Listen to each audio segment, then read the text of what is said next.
त्रिशूल माणिकराव पाटील कडवट जातवान खानदानी मराठा या दादाने काय केलं की समर्थ रामदास यांच्याबद्दल खरं बोलले तर काही आंधळ्या अंधभक्तांना इतकी बुडाला लागली आग की त्यांनी त्रिशूल दादा पाटील यांच्यावर खोटा गुन्हा दाखल करून त्यांच्यावर लावायचा प्रयत्न केला डाग. पण त्यांना हे माहीत नाही की त्रिशूल दादा पाटील हे लाखो मराठ्यांच्या काळजाचा बनला आहे वाघ. आणि आंधळे अंधभक्तांनी किती आपटा त्यांना पुरून उरणार हा मराठ्यांचा वाघ. आयऱ्या गायऱ्याचे वारसदार नाही आम्ही, छत्रपती शिवाजी महाराजांच्या रक्ताचे वारसदार आहोत. एकदा मराठ्यांचा इतिहास चाळा. अरे ह्याच मराठ्यांनी पायाखाली तुडवले होते दिल्लीच्या तख्ताला. उगच कशाला खवळताय मराठ्यांच्या रक्ताला.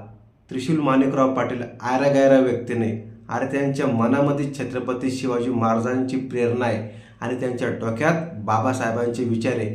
त्यामुळं त्रिशूल माणिकराव पाटलांना कोणी हिंदुत्व शिकवण्याची गरज नाही. त्रिशूल माणिकराव पाटलांना शिवशंभूचं हिंदुत्व मान्य, कुणी आयऱ्या गायऱ्या राजकीय पक्षाचं नाही. हिंदुत्वाच्या नावाखाली ढोंग करणाऱ्या, काळा बाजार करणाऱ्या अशा लोकांच्या छातडावर पाय देणारा हा छत्रपतींचा मावळा आहे. खऱ्याला खरं म्हणणं आणि खोट्याला खोटं म्हणणं हीच खरी देशभक्ती आहे. हिंदुत्वाच्या नावाखाली गोर गरीब लोकांना वेड्यात काढून ती स्वतः आपली राजकीय पोळी भाजून घेतात. अशा ढोंगी लोकांचं हिंदुत्व फोड करण्यासाठी त्रिशूल माणिकराव पाटील ही पुढाकार घेत असतात. म्हणून काही आंधळ्या अंधभक्तांची आग होते, लय जीवाची आग होते, मरणाची आग होते. मग काय मालकाने सांगितल्याप्रमाणे त्रिशूल पाटलावर खोटा गुन्हा दाखल करायचा. त्यामुळे त्यांना वाटतं की त्रिशूल पाटील शांत बसन. अरे त्रिशूल पाटील शांत बसणारा मधला माणूस आहे का? असे कितीक संकट आले त्रिशूल पाटलावर, पण त्यांनी त्या संकटावर केली मात. पण कधी त्यांच्या विचारांचा होऊ दिला नाही विश्वासघात. आता रक्तात भिनले त्यांच्या शिवशंभूच्या तलवारीची पात. आणि मराठ्यांचं ब्रीदवाक्य कसं विसरणार, मुरडेन पण वाकणार नाही, हीच खरी मराठ्यांची जात.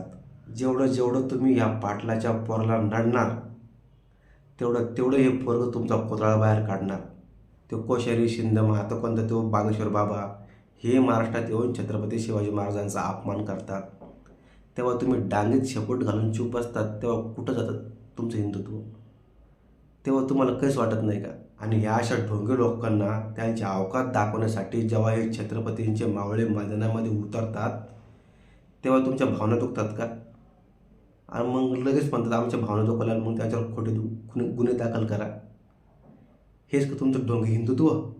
त्रिशूल पाटील हा कट्टर हिंदुत्व जपणारा आणि तुम्हाला पाणी पाजणारा कट्टर शिवरायांचा मावळा आहे. आणि एक गोष्ट सांगतो, तुम्हाला नागडं केल्याशिवाय हा पट्ट्या काही शांत बसणार नाही. कारण त्याने जीव उजळून टाकला आहे अन्याय अत्याचार विरोधाच्या पायी. जय शिवराय.